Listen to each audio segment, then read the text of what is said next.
मी स्वतःला काही समजत नाही. मात्र एक आहे, मी गव्हर्नमेंट करतो, मी कोणापेक्षा कमी आहे असं मला वाटत नाही. कोणी एकदा मला पक्षाकडून सांगण्यात आलं, शिवसेनेतून,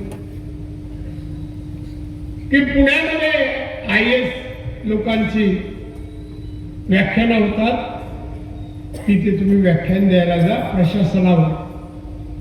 मी नाही म्हणून मी स्वीकारलं आणि दिलं व्याख्यान.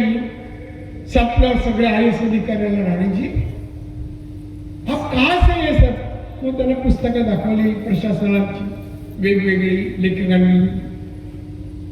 कमी नाही, कुठेही नाही कमी पडतो. मला अभिमान वाटतो, अभिमान. आणि म्हणून मी जेव्हा सिंधुदुर्गाचा तुम्ही मला नेता म्हणता, मला तुम्ही सांगा, आता बरेच नेते आहेत, काही येऊन पाहतायत, काही येत आहेत. पत्रकार मित्र, हा जिल्हा मी 90ला आलो त्यावेळेला पर कॅपिटल इन्कम 35,000 रुपये. 35. या जिल्ह्यात प्यायचं पाणी मार्च नंतर नसायचं. रस्ते अनेक गावांना डोंगरी भागामध्ये एखादी बाई अडली तर रिक्षा तिच्या दारापर्यंत पोचायचा नाही, घरात बाळंतपण काढावं. आंबोलीचा परिसर डोंगराळ भागात सर्व नावं घेईन, धनगरवाड्या आणि बौद्धवाड्यांची तिथे काय अवस्था होती आज सांगावं. सगळी धरणं मी सुरू केली, सगळी धरणं कोणासाठी ठेवली नाही. मोठी सगळी धरणं, मध्यम सगळी आणि लघु सगळी चालू आहे. मोठी काही व्यत्ययामुळे फॉरेस्टच्यामुळे एक अडलंय.